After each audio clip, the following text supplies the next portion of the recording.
जय हिंद दोस्तों। आज के इस इम्पॉर्टेंट लेक्चर में हम सभी डिस्कस करेंगे 19 फरवरी 2026 के डेली करेंट अफेयर्स को। तो आप इस पूरे लेक्चर को बहुत ही ध्यान से लास्ट तक जरूर देखिएगा। लास्ट में आपसे एक क्वेश्चन पूछा जाएगा जिसका आंसर कमेंट बॉक्स में बताना है। तो आज का पहला और इम्पॉर्टेंट क्वेश्चन है, हाल ही में किस देश में इमरजेंसी यानी आपातकाल को खत्म कर दिया गया है? आंसर हो जाएगा इसका ग्वाटेमाला। तो दक्षिण अमेरिकी देश है ग्वाटेमाला। तो वहाँ पर जो आपातकाल लगाया गया था उसको खत्म किया गया है। 18 जनवरी 2026 को यहाँ पर आपातकाल लगाया गया था, अब फाइनली इसे खत्म कर दिया गया है। ये आपातकाल क्यों लगाया गया था ग्वाटेमाला में? क्योंकि वहाँ पर 10 पुलिस अधिकारियों की हत्या की गई थी। इसके बाद 18 जनवरी 2026 को वहाँ के राष्ट्रपति बर्नार्डो लियोन के द्वारा इमरजेंसी को लागू किया गया था। देखिए दोस्तों, ग्वाटेमाला की बात करें तो इसकी जो राजधानी है वो ग्वाटेमाला सिटी है। आधिकारिक भाषा है स्पेनिश और राष्ट्रपति बर्नार्डो अरेवालो हैं या फिर बर्नार्डो लियोन है। और राष्ट्रीय खेल की बात करें तो फुटबॉल, सॉकर यहाँ का राष्ट्रीय खेल है। पड़ोसी देश हैं मैक्सिको, बेलीज, होंडुरास और अल सल्वाडोर। यहाँ पर बात हुई है आपातकाल की, तो भारतीय संविधान में आपातकालीन प्रावधान डिस्कस करते हैं। तो राष्ट्रीय आपातकाल अनुच्छेद 352 में बताया गया है। और ये कब लगता है? जब युद्ध होता है या फिर कोई बाहरी आक्रमण होता है या सशस्त्र विद्रोह होता है, तो ऐसे समय पर राष्ट्रीय आपातकाल लगाया जाता है। तो इसमें केंद्र सरकार को राज्यों पर अधिक अधिकार मिल जाते हैं। मौलिक अधिकारों विशेषकर अनुच्छेद 19 का इसमें निलंबन हो सकता है। भारत में राष्ट्रीय आपातकाल 1962 में भारत चाइना युद्ध के समय, 1971 में भारत पाकिस्तान युद्ध के समय और आंतरिक अशांति में 1975 से 77 तक इंदिरा गांधी ने आपातकाल लगाया था। राज्य आपातकाल या राष्ट्रपति शासन की बात करें तो इसका प्रावधान अनुच्छेद 356 में किया गया है। तो इसका कारण क्या होता है? राज्य में जब संवैधानिक तंत्र का विघटन हो जाता है तो ऐसे में राष्ट्रपति शासन या राज्य आपातकाल लगाया जाता है। जैसे अभी आपको याद होगा कि मणिपुर में राष्ट्रपति शासन को हटाया गया है, ठीक है, और वहाँ पर एक नई सरकार का गठन किया गया है। वित्तीय आपातकाल का वर्णन अनुच्छेद 360 में किया गया है। इसका कारण क्या होता है? तो देश की वित्तीय स्थिरता या साख को जब खतरा होता है, जब वित्तीय आपातकाल लगाया जाता है। भारत में अभी तक कभी भी वित्तीय आपातकाल लागू नहीं किया गया है। मशहूर अभिनेत्री प्रवीणा देशपांडे का निधन कब हुआ है? तो 17 फरवरी 2026 को मशहूर अभिनेत्री प्रवीणा देशपांडे का निधन हुआ है। इस प्रकार की डेट्स आजकल पूछी जा रही है, तो आप इसको नोट जरूर करें कि प्रवीणा देशपांडे का निधन कब हुआ है? 17 फरवरी 2026 को। वे लंबे समय से ब्लड कैंसर यानी मल्टीपल मायलोमा से जूझ रही थी। अब उनका निधन 17 फरवरी 2026 को 60 वर्ष की आयु में हुआ है। उन्होंने मराठी और हिंदी सिनेमा में कई फिल्मों में काम किया हुआ है। हाल ही में हुए कुछ प्रमुख निधन डिस्कस करते हैं। तो दूरदर्शन की न्यूज़ एंकर सरला माहेश्वरी का निधन हुआ है। पूर्व केंद्रीय मंत्री सुरेश कलमाडी का, पूर्व केंद्रीय राज्य मंत्री कविंद्र पुरकायस्थ का, फ्रांस की अभिनेत्री और गायिका ब्रिगिट वारडॉट का, इंग्लैंड के पूर्व महान खिलाड़ी रॉबिन स्मिथ का निधन हुआ है। बांग्लादेश की पहली महिला प्रधानमंत्री खालिदा जिया का निधन हुआ है। इंग्लैंड के पूर्व क्रिकेटर ह्यू मॉरिस का निधन हुआ है।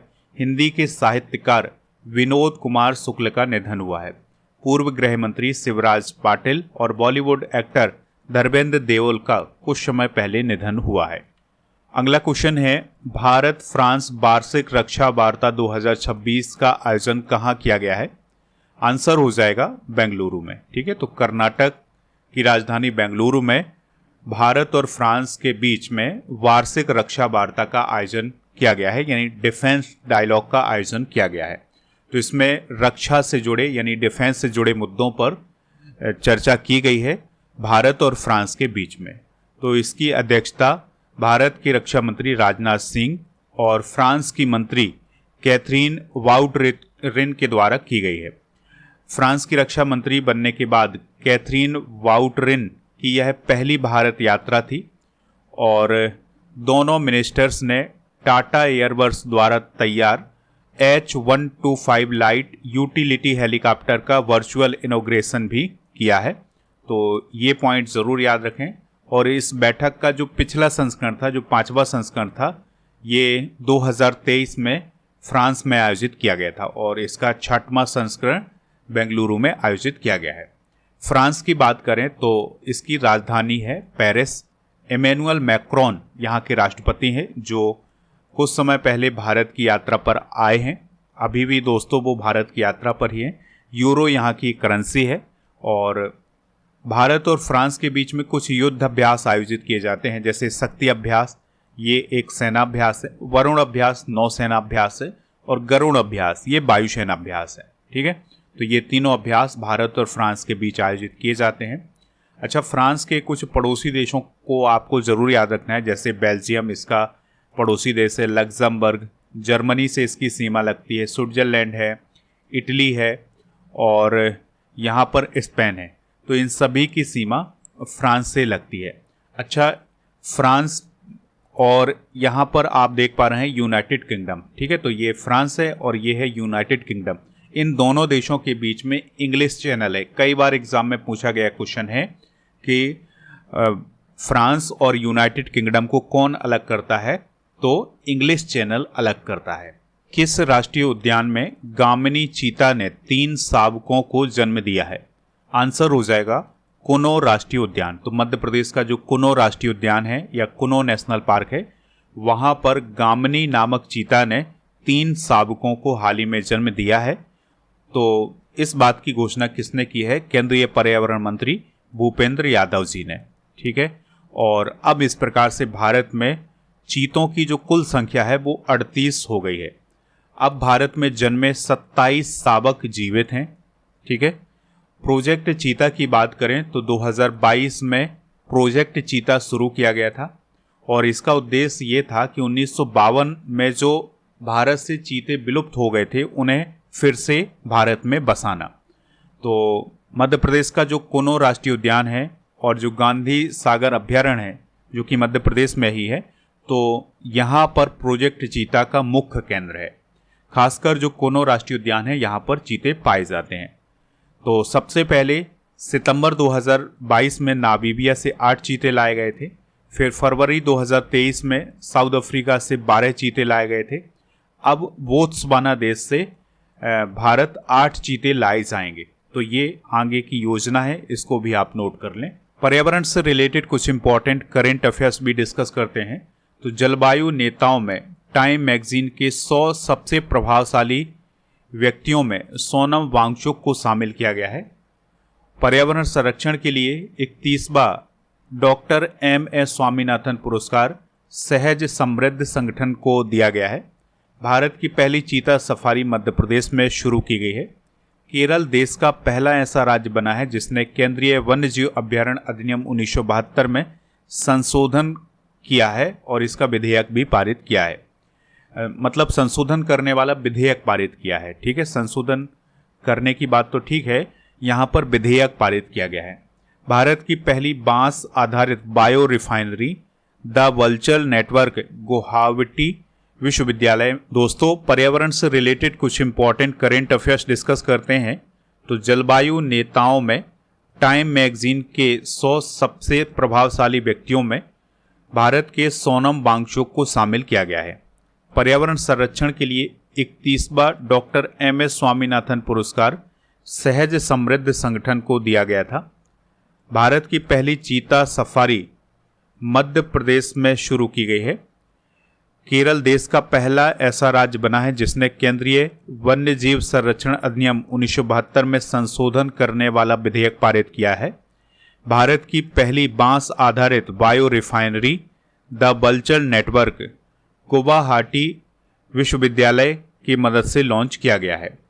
मुखी 5 शावकों को जन्म देने वाली भारत की पहली देसी चीता बनी है।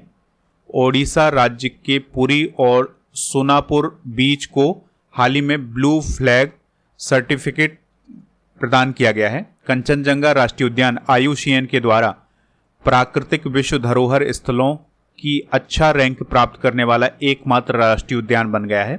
कटिहार जिले में स्थित गोगाविल झील को बिहार का छठवां रामसर स्थल कुछ समय पहले घोषित किया गया है। अगले क्वेश्चन की तरफ बढ़ते हैं। क्वेश्चन क्या है, हाल ही में किस राज्य ने भारत की पहली व्यापक ग्राफीन नीति को मंजूरी दी है?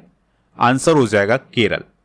तो केरल राज्य सरकार ने भारत की पहली व्यापक ग्राफीन नीति को या ग्राफीन पॉलिसी को मंजूरी दी है।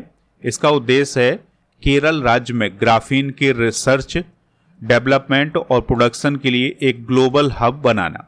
अच्छा, ग्राफीन क्या होता है? तो ग्राफीन कार्बन परमाणुओं की एक परत है जो हेक्सागोनल जाल में व्यवस्थित होती है। यह केवल एक परमाणु मोटी होती है और इसे 2D पदार्थ माना जाता है। जब इसकी कई परतें मिलती हैं तो इसके बाद ग्रेफाइट का निर्माण होता है।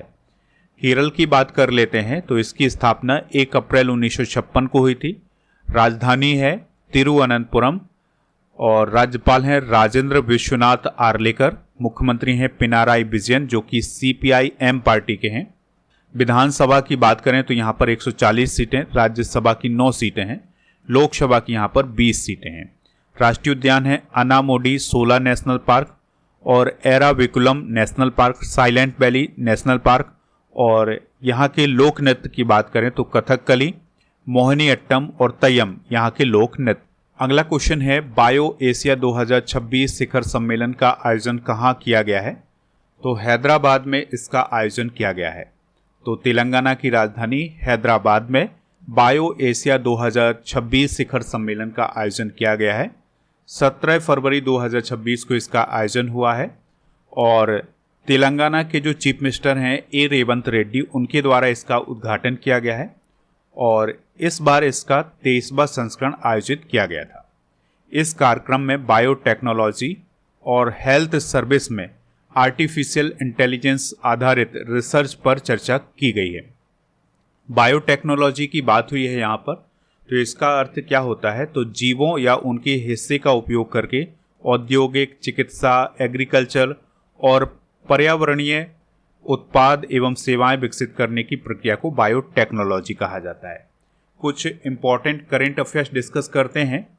तो राजस्थान का अलवर 81 वन्यजीव प्रजातियों के साथ एक बड़ा बायोलॉजिकल पार्क डेवलप करेगा। केई पन्योर भारत का पहला बायो हैप्पी जिला बना है। भारत दुनिया का पहला बायो विटामिन उत्पादक देश बना है।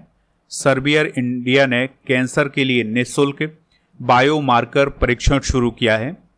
भारत 2024 में दुनिया का चौथा सबसे बड़ा बायोफ्यूल उपभोक्ता बना है।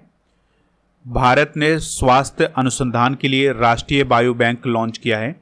दार्जिलिंग चिड़ियाघर में भारत का पहला वन्यजीव बायो बैंक खोला गया है। अगला क्वेश्चन है, किस देश ने हाल ही में खुर्रम शहर 4 बैलिस्टिक मिसाइल को तैनात किया है? आंसर हो जाएगा ईरान। ठीक है, तो ईरान ने हाल ही में एक बैलिस्टिक मिसाइल को तैनात किया है। इस बैलिस्टिक मिसाइल का नाम है खुर्रम शहर 4। इसको खैबर के नाम से भी जाना जाता है। तो ये मिसाइल ऐसे समय पर तैनात की गई है जब ईरान और अमेरिका के बीच के जो संबंध हैं वो काफ़ी तनावपूर्ण चल रहे हैं। ठीक है, दोनों देशों के बीच के जो रिश्ते हैं काफ़ी बिगड़ चुके हैं। तो ऐसी स्थिति में ईरान के द्वारा खुर्रम शहर 4 बैलिस्टिक मिसाइल को तैनात किया गया है, जो कि हाल ही में चर्चा का विषय बना हुआ था। इसलिए ये करंट अफेयर्स का क्वेश्चन भी बन जाता है। देखिए दोस्तों, ये जो खुर्रम शहर 4 नामक मिसाइल है, इसकी जो मारक क्षमता है वो 2000 किलोमीटर है। ईरान की बात कर लेते हैं तो ईरान पश्चिमी एशिया का एक देश है। इसे 1935 तक फारस के नाम से जाना जाता था। तेहरान इसकी राजधानी है। सुप्रीम लीडर हैं अयातुल्लाह अली खामेनेई और वर्तमान में राष्ट्रपति हैं मसूद पेजेस्कियान। और करेंसी की बात करें तो रियाल यहाँ की करेंसी है। और ईरान की लोकेशन आप यहाँ पर देख सकते हैं, ये इंडिया है और यहाँ पर ईरान है।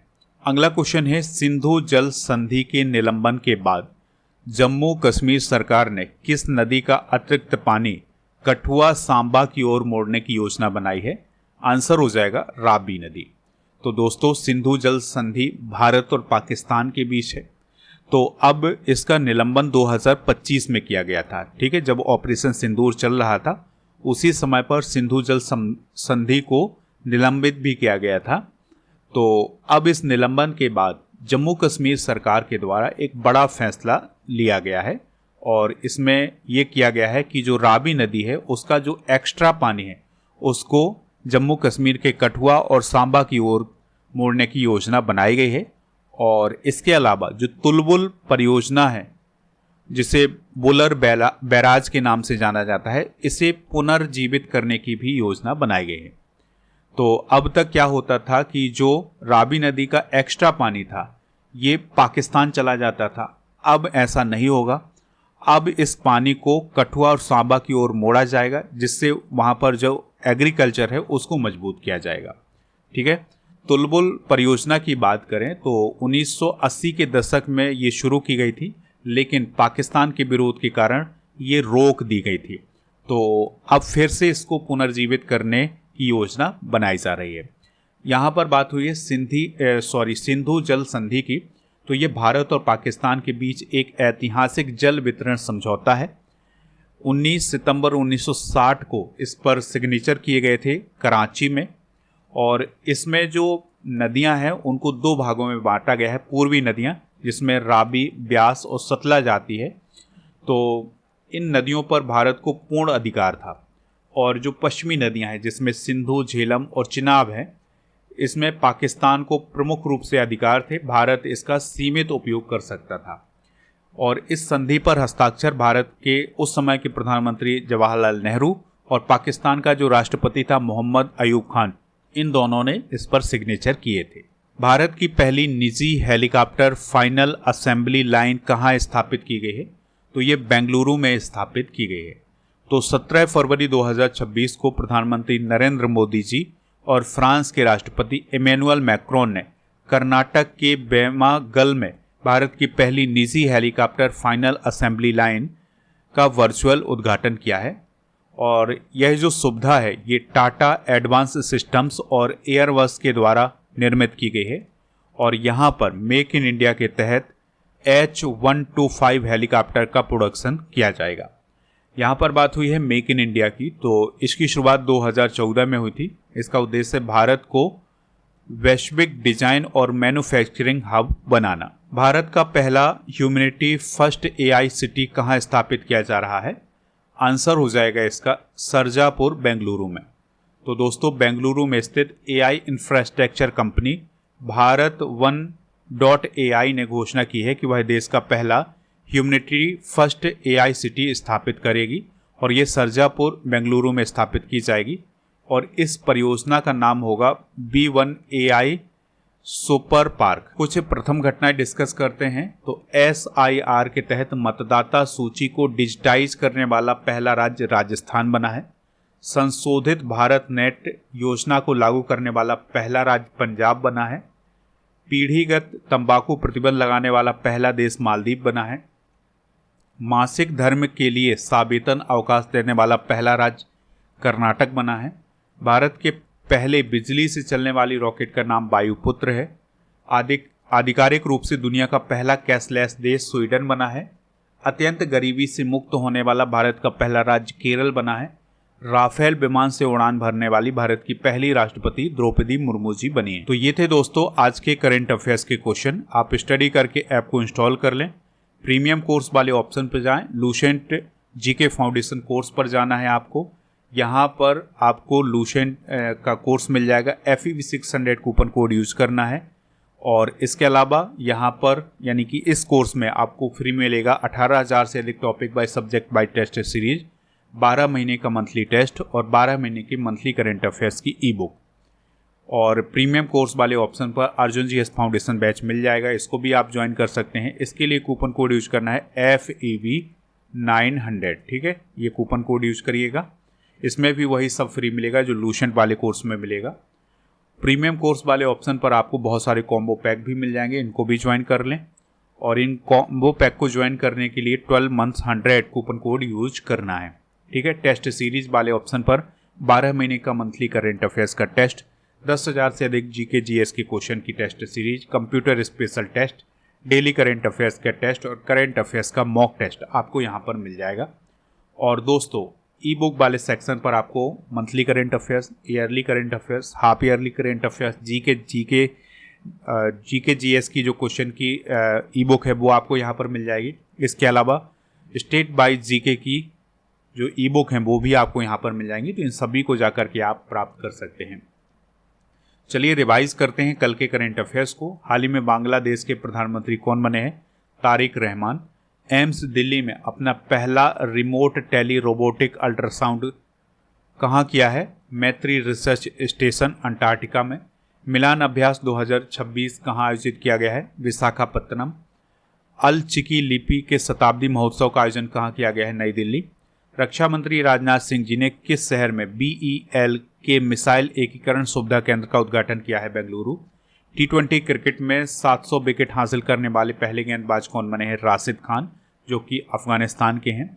पिटोन डे ला फोरनाइस ज्वालामुखी में हाल ही में विस्फोट हुआ है, यह किस द्वीप पर स्थित है? तो रीयूनियन द्वीप पर स्थित है, जो कि फ्रांस का द्वीप है। हाल ही में किस राज्य में पेंगुलिन के शिकार के व्यापार पर प्रतिबंध लगाया गया है? नागालैंड। भव्य भारत भूषण पुरस्कार किसने लॉन्च किया है? सदगुरु जग्गी वासुदेव ने। और म्यूनिख सुरक्षा सम्मेलन में भारत की ओर से किसने हिस्सा लिया है? निर्मला सीतारमण जी ने। दोस्तों आज आपके लिए क्वेश्चन है, कुनो राष्ट्रीय उद्यान भारत के किस राज्य में स्थित है? जो भी इसका राइट आंसर हो कमेंट बॉक्स में हमें ज़रूर बताएं।